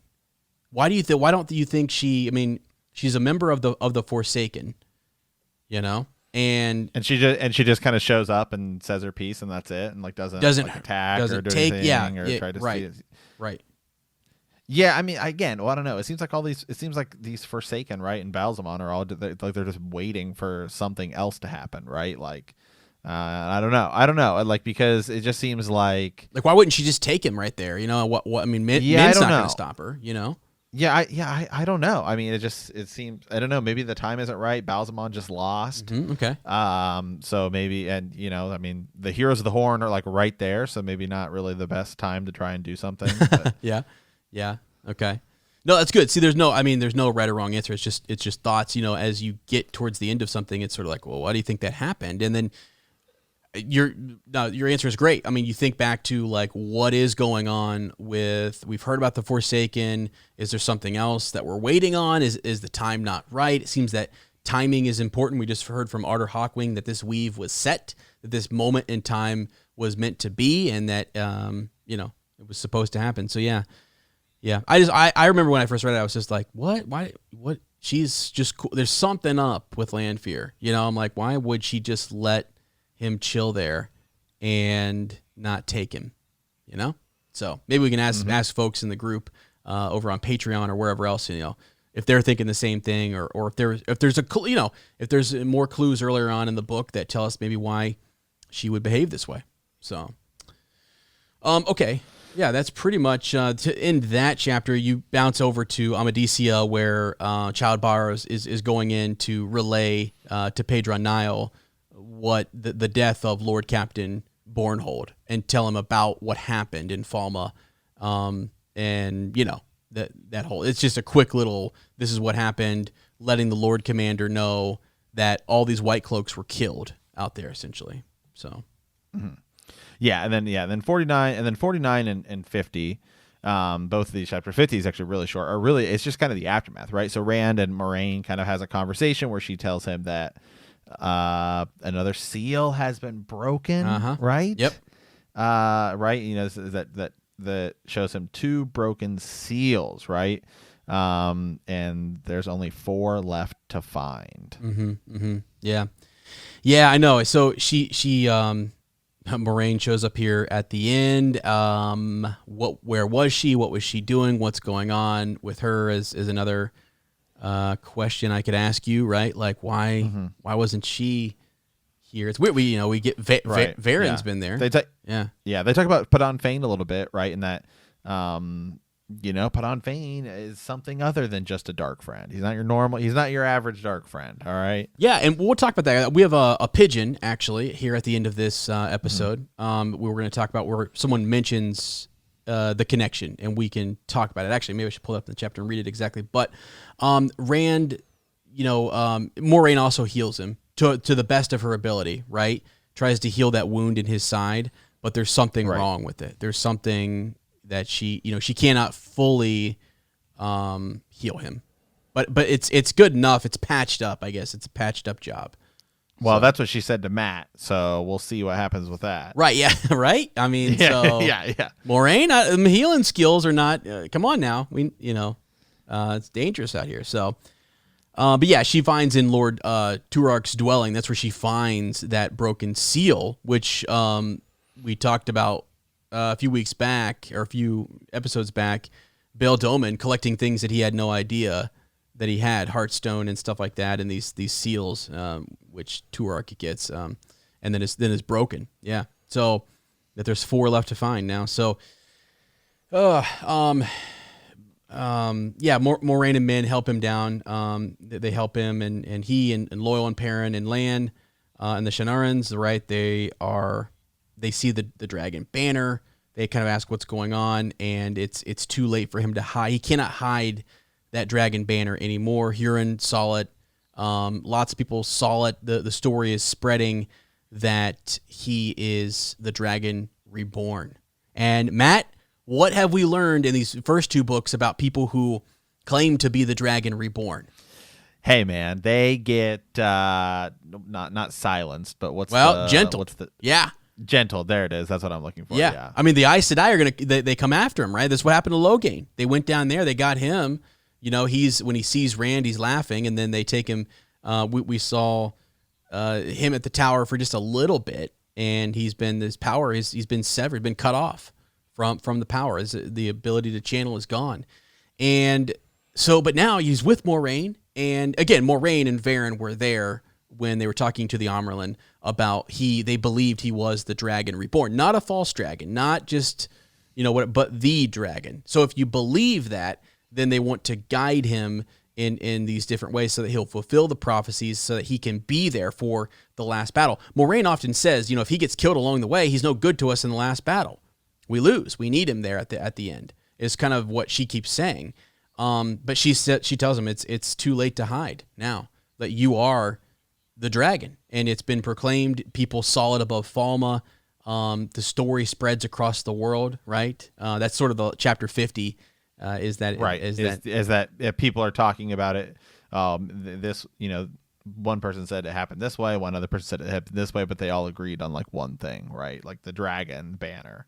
Yeah, that it was there, and that he rides again. That the horn had been sounded and things. So, it's interesting too. The Shinarans who are there, they all pledge themselves. They are, they fight against the Shadow, so they know about the war against the Shadow. They fight Trollocs and Myrddraal all the time. So to them, this is a good thing, and they've seen the power. Hurons talked about it. They've been around Rand and kind of understand there's something special about him.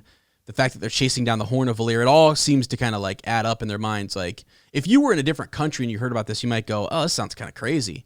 But if you're these guys, you've been there through most of this, and you're like, "Yeah, it's making sense." Huron sees it. Ingtar saw it. I mean, he sees that Rand is this.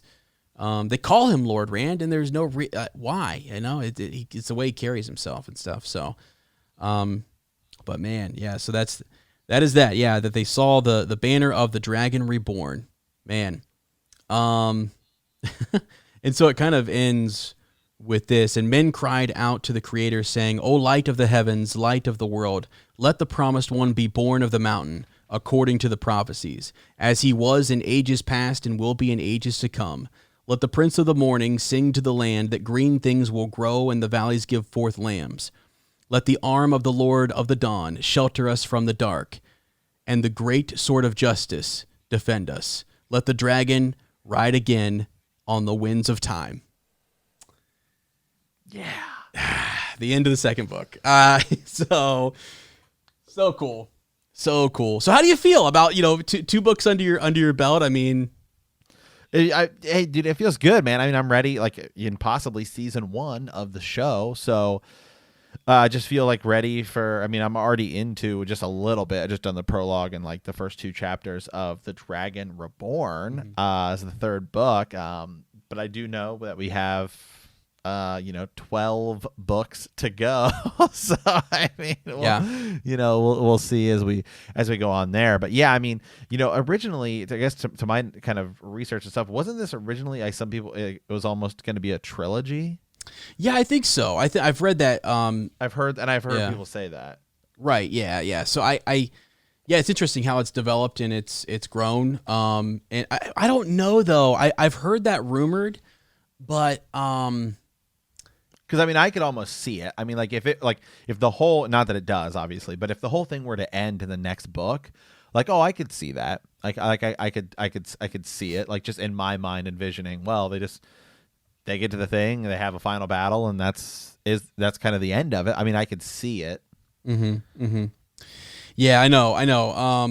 I'd have to do more research on that, but because to me, it's just, I think I kind of know what is been foreshadowed in the first couple books, and so you're like, well, geez, right? How were you going to cover all of it? It makes me think that when I read the first book, I'm thinking, yeah, he definitely knows where this is going and it's all structured out, but maybe as he was writing, he was like, you know what? I want to just keep expanding this. I'm going to keep pushing that ending out a little bit further. So, sometimes like authors, well, they'll write, although it's a series, it might be like, well, here's a trilogy followed by a trilogy followed by a trilogy, but they're all connected in a series, kind of like Star Wars, I think maybe you could say that about this, but yet there's this thread that starts at the beginning, first book, and things that are literally said there. I mean, there's such payoff. Everyone who reads The Wheel of Time will tell you that things you read in the first and second book show up in books later on, and you're just like, wow, did he plan? I mean, he planned that, and it's just like, so I don't know. I'd have to do a bit more research, but it's definitely, the first 3 books are really good. They're really good. It's the hook to the whole entire series. So, yeah. Okay. So now as we get into, we got a pigeon here. Yeah. Mm-hmm. And so I want to, before we get into this pigeon, I want to talk just a little bit about this part that we kind of brushed over. So Moraine at the end here is talking about Padan Fain. Let's see. I did not send Varen. Moraine frowned. She did that on her own. So Rand is wondering why Varen showed up, and she says, I didn't do that. Varen shows up on her own. You are of interest to a great many people, Rand. Did Fain find you, or you him? The sudden change of topic took him by surprise. Fain? No. A fine hero I make. I tried to rescue Egwene and men did before me. Fain said he would hurt Emond's Field if I didn't face him, and I never laid eyes on him. Did he go with the Seanchan too? Moraine shook her head. I do not know. I wish I did. But it is as well you did not find him, not until you know what he is, at least. And then Rand says, he's a dark friend. Moraine says, more than that. Worse than that. Padan Fain was the Dark One's creature to the depths of his soul. But I believe in Shadar Logoth, he fell afoul of Mordith, who was as vile in fighting the shadow as ever the shadow itself was. Mordith tried to consume Fain's soul to have a human body again, but found a soul that had been touched directly by the Dark One, and what resulted What resulted was neither Padan Fain nor Mordeith, but something far more evil, a blend of the two. Fain, let us call him that, is more dangerous than you can believe. You might not have survived such a meeting, and if you had, you might have been worse than turned to the shadow. Now, so that is when you talk about Padan Fain, and I've steered clear of all of this because I didn't want to spoil. That's a big reveal by Moraine.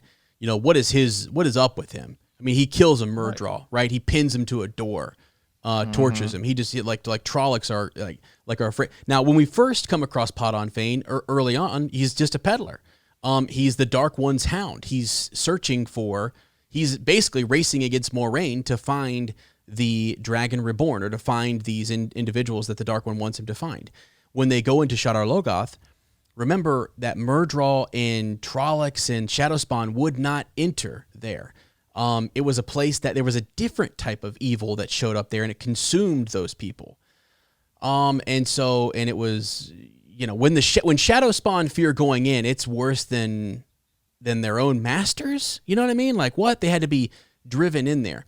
So, and Mordeith, who we ran into, this whole thing has been about not just a horn, but a dagger that Matt took, and he was somehow connected. Some like the spirit there was kind of consuming Matt, and he needs to be separated from that dagger. Now we have it, and so we've got to figure out what to do with it, you know.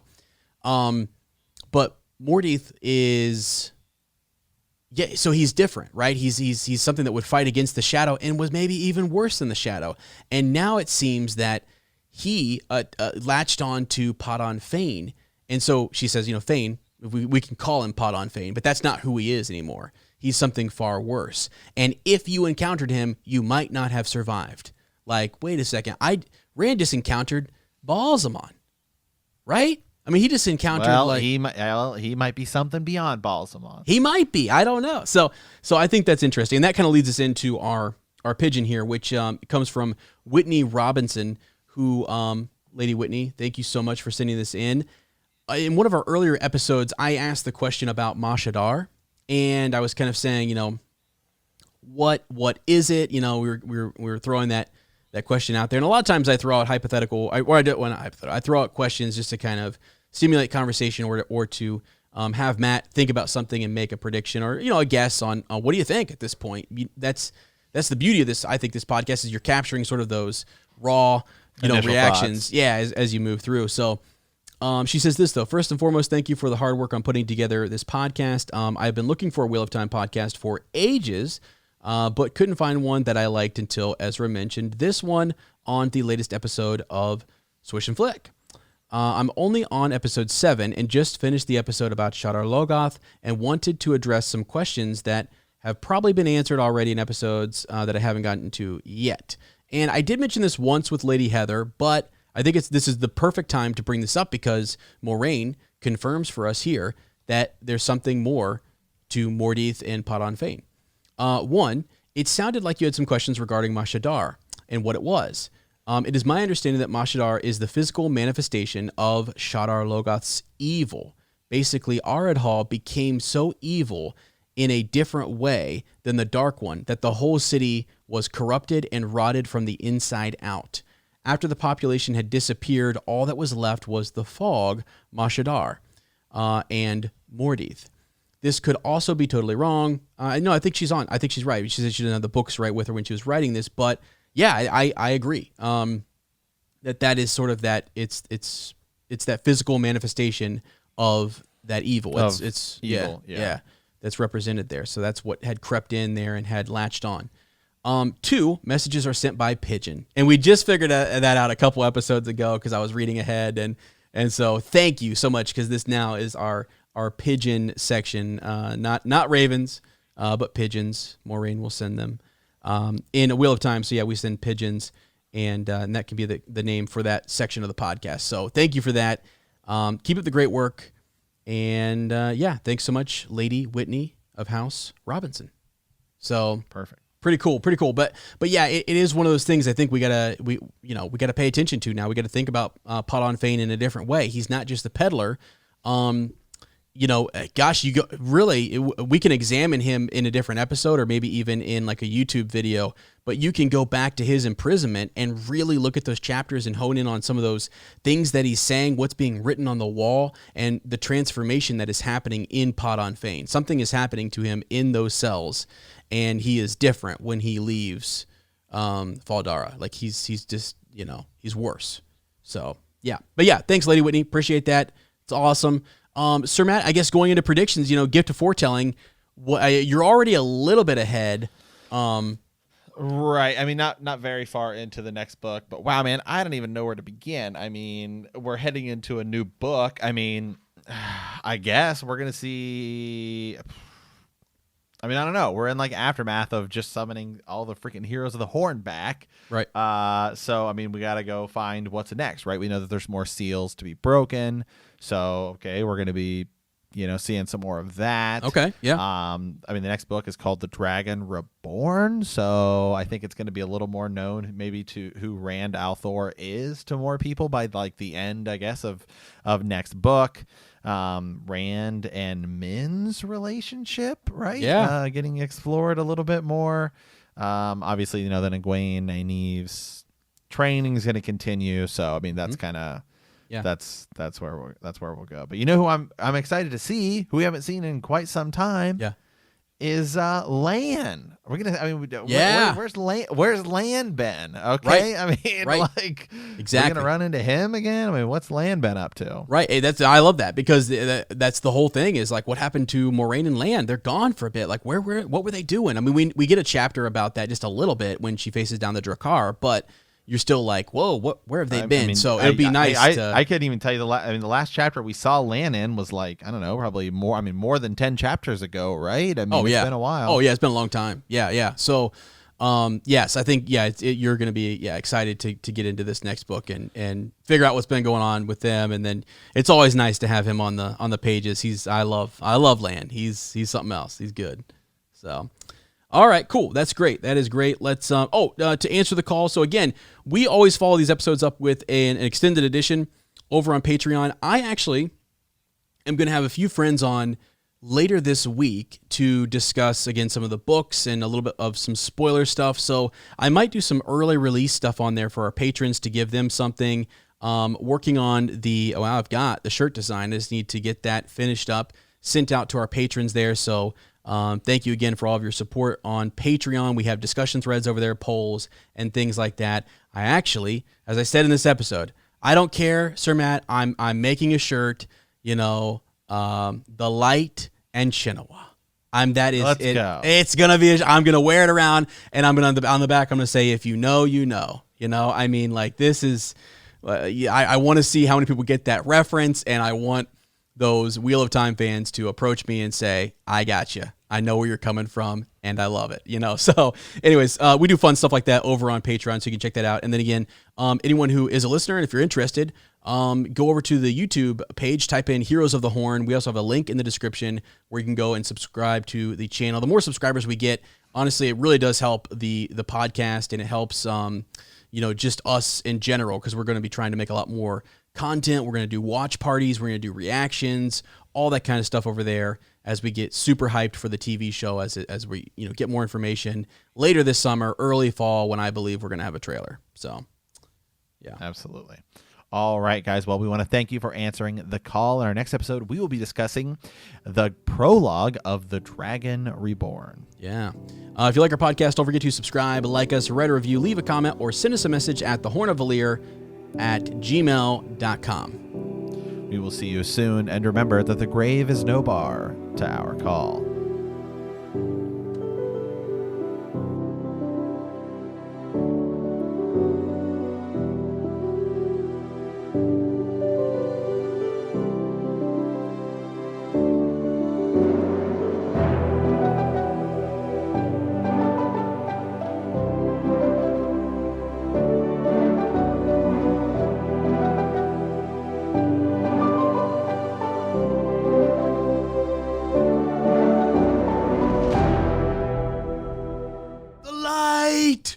And Shinowa!